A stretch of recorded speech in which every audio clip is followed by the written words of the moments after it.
Halo teman-teman semuanya, pada video kali ini saya ingin memperkenalkan diri, kenalkan nama saya Boris dan pada channel ini saya akan memberikan informasi-informasi seputar asuransi. Saya tahu view-nya pasti sedikit, tema asuransi itu nggak menarik banyak orang dan biasanya orang cari seputar asuransi di YouTube itu hanya ingin menemukan jawaban dari pertanyaannya dia, misalnya gimana cara nutup asuransi, gimana cara membatalkan asuransi, yang begitu-begitulah pokoknya. Nah, pada video pertama ini saya ingin memberi satu cara, hanya satu cara jika teman-teman ingin uang teman-teman kembali 100% setelah membuka asuransi. Nah, misalnya begini, saya membeli polis asuransi di hari Senin, seperti itu. Nah, saya ikutan 1 juta 1 bulan. Nah, pertanyaannya, gimana sih caranya biar misalnya nanti besoknya atau di seminggu kemudian saya ini menyesal terus pengen tutup polisnya tapi uangnya saya pengen kembali 100%. Nah, itu kan sering tuh jadi pertanyaan. Nah, yang perlu saya jelaskan pertama-tama, dalam asuransi itu ada yang namanya istilahnya COP. Apa sih COP itu? COP itu apa sih artinya? Itu artinya adalah cooling off period. Nah, artinya apa sih itu? Cooling off period itu artinya adalah masa tenggang di mana nasabah diberi keleluasaan untuk mempelajari polisnya. Nah, seperti ini contohnya biar nggak bingung. Misalnya saya tadi beli polis asuransi atau beli asuransi di hari Senin. Hari Senin, terus misalnya asuransi itu kan ketika saya beli nggak langsung disetujui. Si petugasnya itu harus ngerjain dulu ngisi data-data kita.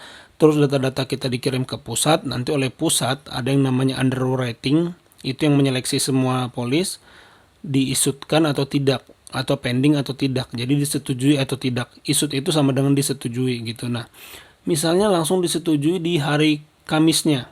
Artinya Senin beli asuransi, Kamisnya sudah disetujui dan di hari Kamisnya juga, di hari Jumatnya kita menerima buku polis yang diantarkan langsung ke alamat rumah kita. Senin beli asuransi, Kamis disetujui, Jumatnya buku polisnya sudah sampai di rumah. Nah, cooling off period itu adalah masa tenggang di mana nasabah diberi waktu untuk mempelajari polisnya 14 hari setelah polis diterima nasabah. Jadi saya Senin beli asuransi, Kamis disetujui dan Jumat bukunya sudah saya terima, buku polisnya. Mulai dari hari Jumat saya diberi waktu 14 hari kerja, ada yang 14 hari kerja, ada yang 14 hari kalender, tergantung perusahaan asuransinya dan tergantung produknya. Nah, 14 hari dari hari Jumat atau 14 hari dari saya menerima buku polis itu, saya dikasih kesempatan masa tenggang untuk mempelajarinya.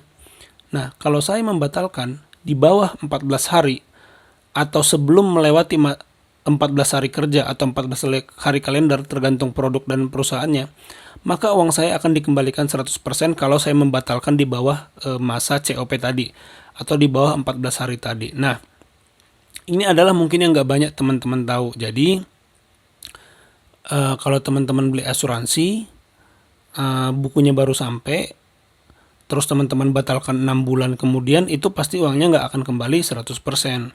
Tapi kalau teman-teman batalkan di bawah 14 hari kerja atau kalender selama masa COP tadi, setelah buku polis diterima, uang teman-teman bisa kembali 100%. Nah, gimana sih cara membatalkannya? Akan saya bahas pada video selanjutnya. Jadi saya pikir teman-teman gak usah panik. Kalau misalnya ingin batalkan, jangan batalkan setelah sebulan atau 2 bulan, batalkanlah di masa COP gitu. Karena kalau teman-teman batalkan setelah membayar 6 kali 7 kali, nanti teman-teman rugi sendiri. Itulah kenapa banyak nasabah rugi ya, karena nggak mengerti sih, memang nggak mengerti, jadi ya rugi sendiri. Nah, itu dari saya. Gimana sih cara menutup polis asuransi itu secara umum gitu ya. Saya bisa sih secara spesifik saya ngerti, cuman kayaknya nggak etis aja gitu kalau saya harus ceritain nama perusahaannya gitu, nanti nggak enak. Tapi secara umum pun itu sudah menjawab pertanyaan teman-teman di perusahaan apapun teman-teman membuka polis asuransi. Pada video selanjutnya, support terus, dukung channel ini, like, komen, dan subscribe biar bisa berguna juga info-infonya buat teman-teman kita di luar sana. Terima kasih, sampai jumpa.